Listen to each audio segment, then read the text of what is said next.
So unit to में हमारे पास दो चैप्टर है। One is activity based costing and the second one is service costing. तो अभी हम एक्टिविटी बेस्ड कॉस्टिंग देख लेते हैं कि वो चैप्टर क्या है। The direct cost which mainly include material and labor are chargeable to the end product without difficulty and are thus convenient to handle। आपको मालूम है कि आपको डायरेक्ट कॉस्ट होगा जिसमें मटेरियल और लेबर इंक्लूड होगा। आप डायरेक्टली एंड प्रोडक्ट पे आप चार्ज करने वाले हो, वो मटेरियल वो लेबर। कोई आपको डिफिकल्टी नहीं अराइज होगी, इजिली आप कन्वीनियंट हो वो डायरेक्ट कॉस्ट को हैंडल करने के लिए। ये तो हुआ डायरेक्ट कॉस्ट की बात। It is the indirect cost also known as overhead. Indirect cost का दूसरा नाम क्या है? ओवरहेड है। तो it is the indirect cost are known as overhead which create problems for the cost accountant in determining the accurate product cost. तो ये जो इनडायरेक्ट कॉस्ट है वो प्रॉब्लम क्रिएट करता है कॉस्ट अकाउंटेंट को कोई भी प्रोडक्ट का एक्यूरेट कॉस्ट कैसे फाइंड आउट करे, वो प्रॉब्लम क्रिएट करता है। In this computer age of advancing technologies and automation, the importance of indirect cost in a manufacturing operation is increasing। तो आपको मालूम है अभी तो कंप्यूटर एज है, टेक्नोलॉजी भी बहुत एडवांस हो चुकी है, सब कुछ अभी ऑटोमेटेशन पे चल रहा है। तो अभी importance of indirect cost in a manufacturing operation is increasing. तो जहाँ पे मैन्युफैक्चरिंग हो रहा है वहाँ पे इनडायरेक्ट कॉस्ट ज़्यादा होता है, तो वहाँ पे उसका इम्पोर्टेंस ज़्यादा है। And the direct cost are being regulated to the background in order to determine the total cost of an end product। तो आपको टोटल कॉस्ट जानना है एंड प्रोडक्ट का। Under the traditional approach the indirect cost are allocated and apportion. Underline कर दो।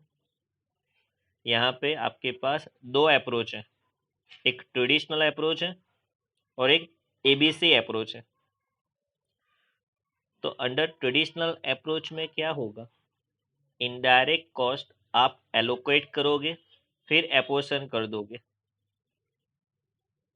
ABC that is activity based costing का short form, ABC is an upcoming and more refined approach. ये updated method है, more refined approach है for charging indirect cost to product. तो indirect cost product में कैसे charge करना है, ये अपकमिंग और मोर रिफाइंड अप्रोच है। And computing more accurate product cost, और ये हमको प्रोडक्ट में एक्यूरेट कॉस्ट फाइंड आउट करने में सबसे ज़्यादा हेल्प करेगा ये अप्रोच।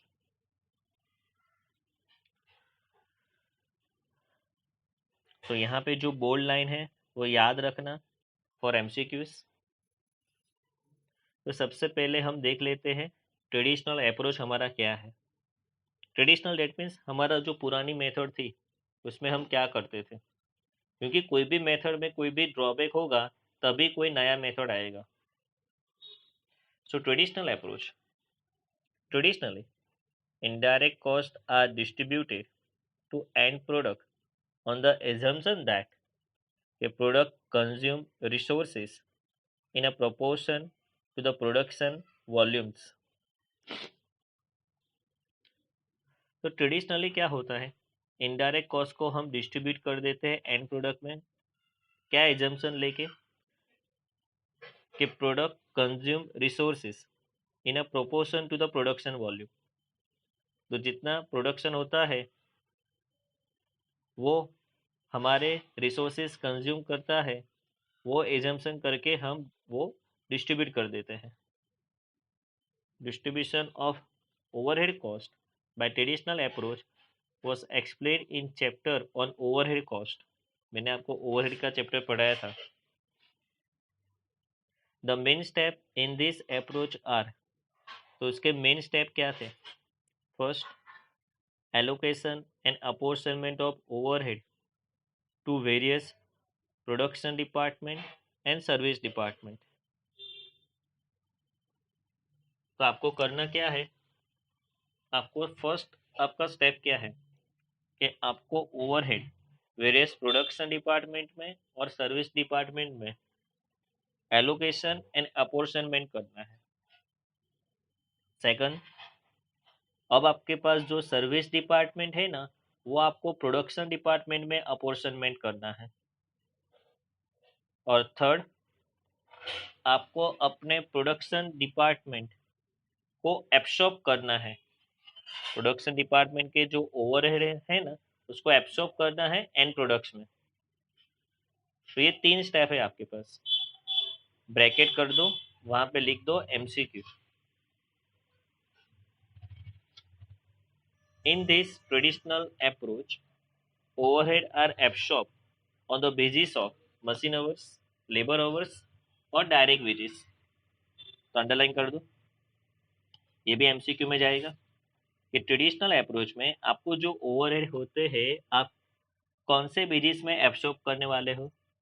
तो एग्जांपल में लिखा होगा machine hours, labour hours, direct wages, ये लिखा होगा, उसमें आप एब्सॉर्ब कर सकते हो. Traditional system of charging indirect cost was designed when direct costs were dominant part of processing cost and overhead were insignificant, and thus any distortion in a cost due to inappropriate distribution of overhead were not significant. तो traditional system में हम indirect cost को इस तरीके से design करते हैं जहां पे आपका डायरेक्ट कॉस्ट डोमिनेंट पार्ट हो प्रोसेसिंग कॉस्ट में, and overheads were insignificant, and thus any distortion in a cost, आपके कॉस्ट में कुछ भी डिसोर्सन हुआ, किसकी वजह से? क्योंकि आपने डिस्ट्रीब्यूशन इनअप्रोप्रिएट किया था. तो due to inappropriate distribution of overhead were not significant. But ये प्रॉब्लम अभी तो है नहीं. But nowadays overhead have assume greater importance. अभी तो कोई भी इंडस्ट्री क्यों ना हो, सबसे ज़्यादा कंट्रोलिंग होता है ओवरहेड पे. Overhead it is your cost. तो सबसे ज़्यादा वो लोग ओवरहेड पे कंट्रोल करते हैं. And there is a need for a more sophisticated system for accounting of overhead. इसके लिए अभी हमको क्या नीड है? एक ऐसी अकाउंटिंग सिस्टम होनी चाहिए सोफिस्टिकेटेड जो ओवरहेड को कंट्रोल कर सके.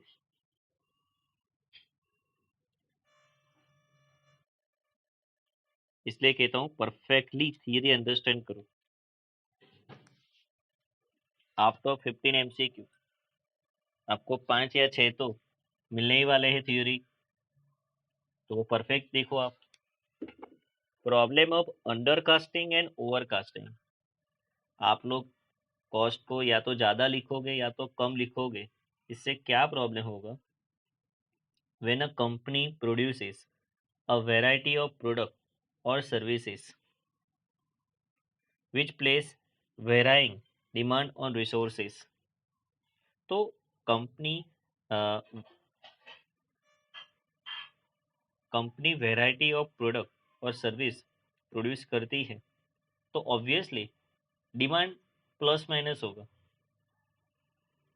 Traditional costing uses an average overhead rate for all activities. Traditional costing में क्या होता है? सभी प्रोडक्ट के लिए एक एवरेज रेट हम फाइंड आउट कर लेंगे और एवरेज रेट में सब डिस्ट्रीब्यूट कर देंगे. ये ट्रेडिशनल मेथड में हम ऐसा करते थे. इसलिए लिखा है कि traditional costing uses an average overhead rate for all activities like labour overhead और machine overhead to allocate cost to cost object that is product or services. Such a costing approach that uses broad average for charging overhead uniformly to product or service is known as cost smoothing or peanut butter costing, underline कर दो। तो ऐसा आप करोगे तो costing में ये जो अप्रोच है, जहाँ पे आप ब्रॉड एवरेज लेने वाले हो, broad average for charging overhead uniformly to product और सर्विस। क्या आपने एक रेट एवरेज फाइंड किया और आपका जो प्रोडक्ट और जो सर्विस था उसमें आपने डिस्ट्रीब्यूट कर दिया। तो ऐसा ब्रॉड एवरेज जो आप लेने वाले हो कॉस्टिंग में, उसका नाम क्या है? कॉस्ट स्मूथिंग और पीनट बटलर कॉस्टिंग।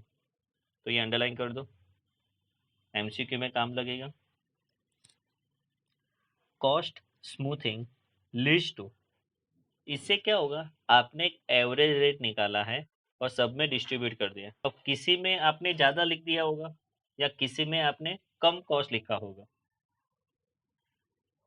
तो cost smoothing leads to undercosting of certain product and overcosting of other product. Where one product is under cost, it results in other product being overcosted. मान लो कि एक जगह आपने कम cost लिखा तो obviously किसी और जगह पे आपने ज्यादा कॉस्ट लिख दिया होगा, यही होगा। Because total amount of overhead remain unchanged, this is known as product cost cross subsidization। क्योंकि ओवरऑल कॉस्ट तो आपका सेम ही रहेगा, ओवरऑल कॉस्ट, बट किसी एक प्रोडक्ट में कम कॉस्ट चार्ज किया, किसी एक प्रोडक्ट में ज़्यादा कॉस्ट चार्ज किया, ओवरऑल कॉस्ट में कोई चेंज नहीं होने वाला है। तो इसका नाम क्या पड़ा? प्रोडक्ट कॉस्ट क्रॉस सब्सिडेशन, अंडरलाइन कर दो। However, the fact is that various cost object or product of service consume resources in a non-uniform way। कि आपके सारे प्रोडक्ट या आपके सारे सर्विस आपकी कंपनी के सारे रिसोर्सेज सेम वे पे यूटिलाइज नहीं करते। This needs to measure more accurately how different product service use company resources. तो आपको बहुत एक्यूरेटली देखना चाहिए कि कौन सा प्रोडक्ट कौन सा सर्विस कंपनी के रिसोर्सेज कंज्यूम कर रहा है। Has lead to the development of more refined costing system. तो एक ऐसे सिस्टम डेवलप करो जहाँ पे आपको मालूम पड़े कि आपका ये प्रोडक्ट है और कंपनी का ये रिसोर्सेज वो कंज्यूम कर रहा है। तो ऐसे डिफाइंड मेथड का नाम है activity based costing. Bye defining activities and identifying the cost of performing each activity. तो वहाँ पे आप एक्टिविटीज आइडेंटिफाई करने वाले हो, आप हर एक एक्टिविटी में कौन सा कॉस्ट परफॉर्म होता है वो फाइंड आउट करने वाले हो। Activity-based costing system provides a better and more logical distribution of overhead resulting in an accurate costing। तो वहाँ पे आप बेटर तरीके से और लॉजिकली जो हर पर्सन समझ सके कि हाँ यार, इसके लिए ये रिसोर्सेस कंज्यूम किया था और इसका ये रेट होगा और हम ये रेट में डिस्ट्रीब्यूट करेंगे। तो लॉजिकल डिस्ट्रीब्यूशन होगा, ऐसा नहीं कि एवरेज रेट निकाल दिया और सब में डिस्ट्रीब्यूट कर दिया, ऐसा नहीं होगा। तो आपको वहां पे एक एक्यूरेट कॉस्टिंग मिलेगा।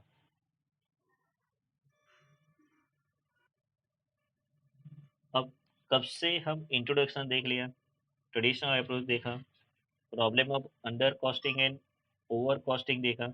सब लोग कहते हैं कि more refined and accurate method है एबीसी। तो क्या है ये मेथड, अब ये देखते हैं चलो। ABC based costing approach, ABC shortcut है नाम, याद रखना, एक्टिविटी बेस्ड कॉस्टिंग उसका पूरा नाम है। तो ABC is a new and a scientific approach developed by Cooper and Kalpan 1988 for assigning overhead to end product, job and processes। तो अंडरलाइन कर दो, एबीसी मेथड किसने डेवलप की, कब डेवलप की? It aims to rectify the problem of inaccurate cost information. तो इसका M क्या है कि आपने रॉन्ग तरीके से कॉस्ट इंफॉर्मेशन दी थी due to selection of wrong base of indirect cost apportionment, क्योंकि आपने जब कॉस्ट का अपोर्शनमेंट करना था उसमें बेस ही गलत लिया था, और बेस गलत लिया था तो कॉस्ट इनएक्यूरेट आपने डिस्ट्रीब्यूट की है। In the words of Cooper and Kaplan, ABC system calculate the cost of individual activities and assign cost to cost object। तो एबीसी सिस्टम क्या करेगा, इंडिविजुअल कॉस्ट एक्टिविटी पे वो काम करेगा। असाइन कॉस्ट, कि ये एक्टिविटी है इसका ये कॉस्ट है। Cost to cost object such as product and services on the basis of activities undertaken to produce each product और सर्विसेज। तो काल्पन एंड कूपन हमको यही कहते हैं कि एबीसी सिस्टम में हम हर एक एक्टिविटी पे सोचेंगे कि इसका इतना कॉस्ट है, इसको इसमें अपोर्शन करना है सेपरेटली। कोई जनरल रूल नहीं है कि एक एवरेज रेट निकाला और डिस्ट्रीब्यूट कर दिया, यहाँ पे ऐसा नहीं होगा। हर एक एक्टिविटी का इंडिविजुअल काम करना है आपको। In this system overhead are assign to activities और group into cost pool before they are charge to cost object, that is jobs or products। According to CIMA London, activity-based costing is cost distribution to cost unit on the basis of benefit received from indirect activities। तो आप cost distribution करने वाले हो to cost unit में, किसके base में, कि आपको कितना बेनिफिट रिसीव होता है वो एक्टिविटी में से, जैसे कि ऑर्डरिंग में से, सेटिंग अप में से, क्वालिटी में से, ऐसा। Activity based costing is not an alternative to job costing और प्रोसेस कॉस्टिंग। आप ऐसा सोचोगे कि क्या सर ये जॉब कॉस्टिंग, प्रोसेस कॉस्टिंग जो हमने पढ़ा था सेम 3 में, क्या इसका ये ऑल्टरनेटिव पार्ट है? नो, ये इसका ऑल्टरनेटिव पार्ट नहीं है। तो याद रखना, अंडरलाइन कर दो एमसीक्यू के लिए। Rather, it is a modern tool of charging overhead cost in which costs are first traced to activities। तो सबसे पहले हर एक्टिविटीज का कॉस्ट फाइंड आउट कर लो, एंड देन टू प्रोडक्ट और job. It's main focus is on activities perform in the production of goods और services. तो इसका main focus क्या होता है कि आप जो गुड्स और सर्विसेज प्रोड्यूस करते हो उसमें कितनी एक्टिविटीज होती है, वो एक्टिविटीज कितनी परफॉर्म करते हो ना, वो सबसे पहले वो आइडेंटिफाई करेगा। These activities become the focal points for cost competition. तो एक्टिविटीज के बेस पे वो लोग कॉस्ट कॉम्पिटिशन करेंगे। Cost are charge to product और service based on individual product consumption of each activity. हम कॉस्ट चार्ज करेंगे प्रोडक्ट पे और सर्विस पे, किसके बेस पे, कि इंडिविजुअल प्रोडक्ट ने हर एक्टिविटी में कितना कंजम्पशन किया, वो बेस में हम कॉस्ट चार्ज करेंगे।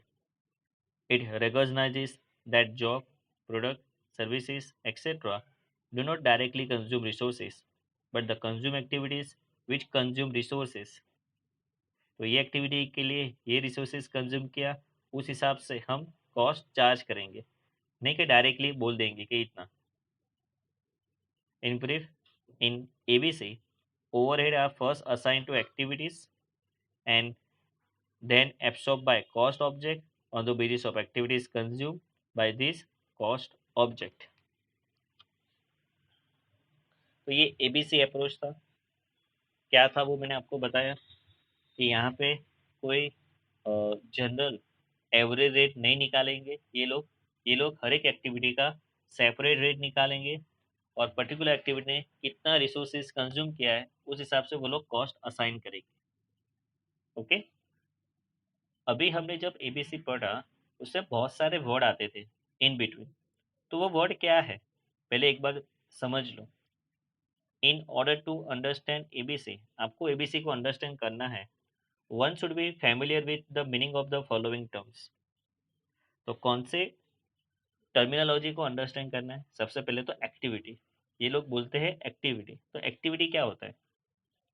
N activity may be defined as a particular task, एक टास्क होता है, और unit of work with a specific purpose. तो ये पर्पस के लिए आपने ये वर्क किया। Example of activities are placing of purchasing order, आपने परचेस ऑर्डर प्लेस किया है, मशीन सेटअप किया है, आफ्टर सेल सर्विस। तो ये है आपकी एक्टिविटी। ओके, फिर बीच में वर्ड आया था कॉस्ट ऑब्जेक्ट। तो कॉस्ट ऑब्जेक्ट क्या होता है? It is an item for which cost measurement is required, कि कौन सी आइटम के लिए कौन सा कॉस्ट मेजरमेंट करना है वो चीज़। तो वो आइटम को ये लोग नाम देंगे कॉस्ट ऑब्जेक्ट, जैसे कि प्रोडक्ट, जैसे कि सर्विस, जैसे कि जॉब, जैसे कि कस्टमर, ये लोग कॉस्ट ऑब्जेक्ट होते हैं। नेक्स्ट है cost driver. It is a factor that causes a change in the cost of an activity। तो ये एक ऐसा फैक्टर है जो कॉस्ट को चेंज करेगा एक्टिविटी में। कॉस्ट ड्राइवर हमारे पास दो टाइप के होते हैं, अंडरलाइन कर दो for MCQ. Cost driver is of two type, resource cost driver and activity cost driver. तो दो टाइप के ड्राइवर होते हैं, resource cost driver, activity cost driver. Sir ये क्या होता है? रिसोर्स कॉस्ट ड्राइवर और एक्टिविटी कॉस्ट ड्राइवर क्या होता है? सबसे पहले रिसोर्स कॉस्ट ड्राइवर, कि it is a measure of the quantity of resource consume by an activity.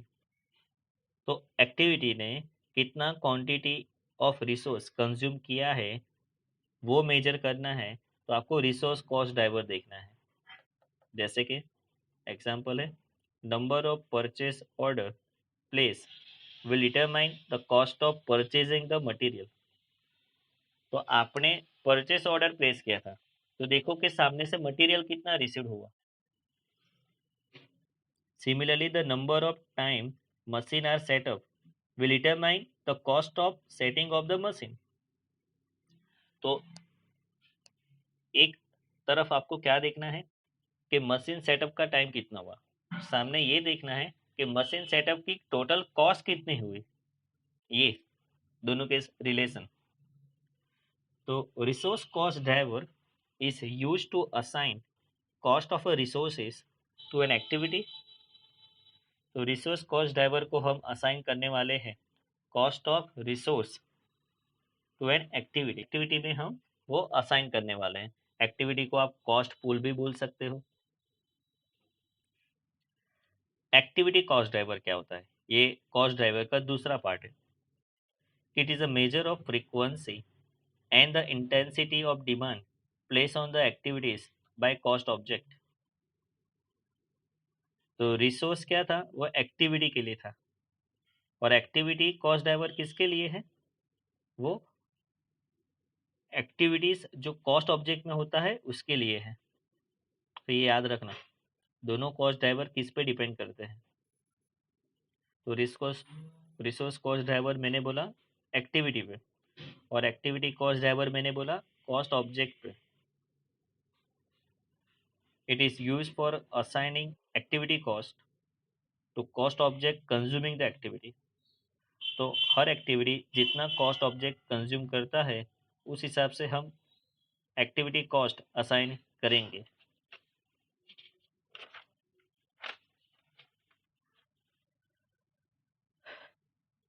अब आपको कॉस्ट ड्राइवर सिलेक्शन बोला गया है। जैसे कि आपके कंपनी में क्या काम हुआ, मशीन सेटअप का काम हुआ, तो देख लो number of production run, purchase of material, तो number of order place, material handling, तो नंबर ऑफ पार्ट्स, इंस्पेक्शन, तो inspection per unit, quality testing, hour of test time, receiving material, number of receiving order, packing, number of packing orders, store delivery, number of store deliveries. तो some of the activity के cost driver आपको दिए हैं। Example of cost driver for various business function are as follow. जैसे कि production होता है, तो number of units, number of setups. Marketing होता है तो number of sales person, number of sales order. Customer service होता है तो नंबर ऑफ सर्विस कॉल, ये सर्विस के कॉल कितने आए। नंबर ऑफ प्रोडक्ट सर्विस, आपने कितनी प्रोडक्ट की सर्विस दी। Hour spend on servicing product, service में कितने आवर्स आपने स्पेंड किए हैं। तो इसको ब्रैकेट कर देना, एमसीक्यू में लिख देना, क्योंकि एमसीक्यू में हो सकता है कि पूछे कि भाई इंस्पेक्शन एक्टिविटी है तो उसका कॉस्ट ड्राइवर क्या होगा। ऐसा ऐसा क्वेश्चन हो सकता है आपको। Okay, next. अब स्टेप्स है एक्टिविटी बेस्ड कॉस्टिंग के, तो सिर्फ टाइटल याद रखना, क्योंकि वो आपको एमसीक्यू में पूछ सकते हैं कि एक्टिविटी बेस्ड कॉस्टिंग का फर्स्ट स्टेप क्या है, सेकंड स्टेप क्या है, ऐसा। तो फर्स्ट स्टेप क्या है, identify the different activities within the organization. तो आपके ऑर्गेनाइजेशन में कौन कौन सी डिफरेंट डिफरेंट एक्टिविटीज होती है, सबसे पहले तो ये फाइंड आउट कर लो। दूसरा, creation of cost pool relating the overhead to the activity. तो मैंने अभी आपको बोला कि आपको एक कॉस्ट पूल क्रिएट करना है अपने ओवरहेड के रिलेटेड।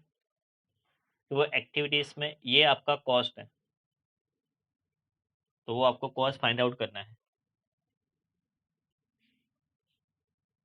या तो कॉस्ट पूल बोल दो या तो कॉस्ट बोल दो, जो बोलना है वो, बट ये एक्टिविटी के लिए ये कॉस्ट होगा। ये दूसरा स्टेप है आपका। तीसरा पॉइंट, चलो आपको एक्टिविटी मालूम हो चुकी है कि ये एक्टिविटी का ये कॉस्ट है, तो अब आपको कॉस्ट ड्राइवर फाइंड आउट करना है। कॉस्ट ड्राइवर, फॉर एग्जांपल कि आपकी एक एक्टिविटी मशीन सेटअप है, तो उसका कॉस्ट ड्राइवर क्या है कि कितना प्रोडक्शन रन हुआ, ऐसा। तो अब आपको कॉस्ट ड्राइवर डिटरमाइन करना है थर्ड स्टेप में। फोर्थ स्टेप में आपको एक कॉस्ट ड्राइवर का रेट फाइंड आउट करना है, calculating the activity cost driver rate. कैसे sir, total cost of activity divide by cost driver. That means आपका सेकंड स्टेप और थर्ड स्टेप का डिवीजन कर लो, आपको मिल जाएगा। और fifth step, computing the total cost of products और कॉस्ट ऑब्जेक्ट। तो प्रोडक्ट का टोटल कॉस्ट आपको कंप्यूट करना है इस तरीके से। तो ये 5 स्टेप है आपके पास। स्टेप्स याद रखना, एमसीक्यू में आ सकता है। वो लोग क्या करेंगे, उलट सुलट देंगे और बताएंगे कि सही स्टेप्स क्या है, सही सीक्वेंस क्या है, ऐसा। ओके, तो पहला क्या है, आइडेंटिफाई द डिफरेंट एक्टिविटीज। दूसरा, कॉस्ट फाइंड आउट कर लो। तीसरा, उसका ड्राइवर फाइंड आउट कर लो। फोर्थ, उसका रेट फाइंड आउट कर लो। और fifth, fifth point, total cost compute कर लो। इस तरीके से भी याद रखोगे तो चलेगा। Next, advantages of activity based costing. इसके भी टाइटल याद रखना फॉर एमसीक्यू, कि हम जो एबीसी सिस्टम यूटिलाइज करने वाले हैं उसके एडवांटेजेस क्या है। तो सबसे पहले तो ये एक एक्यूरेट मेथड है, रिलायबल है, जिसमें हम भरोसा कर सकते हैं। हमको कॉस्ट मालूम पड़ेगा एक्यूरेटली, तो हम एक्यूरेटली प्राइस डिसाइड कर सकते हैं कि मार्केट में कौन से प्राइस से हम सेल करेंगे। बेटर प्राइसिंग डिसीजन, ये एक रियलिस्टिक अप्रोच है, अभी मोर डिफाइन अप्रोच है। हम कॉस्ट पे कंट्रोल कर सकते हैं, क्योंकि हमको हर एक एक्टिविटी का कॉस्ट मालूम पड़ेगा। तो हम सोचेंगे यार यार ये एक्टिविटी में इतना कॉस्ट क्यों लगता है, चलो उस पर कंट्रोल करना है हमको, तो आप कंट्रोल कर सकते हो। ग्रेटर कॉस्ट एफिशिएंसी, तो आपको कॉस्ट कंट्रोल करना है तो ऑब्वियसली आपका कॉस्ट पे एफिशिएंसी ज़्यादा से ज़्यादा हो पाएगा। और हर बिजनेसमैन यही सोचता है कि जितना कॉस्ट रिड्यूस हो सके उतना प्रॉफिट ज़्यादा हो सके। And the last one is useful cost driver rate.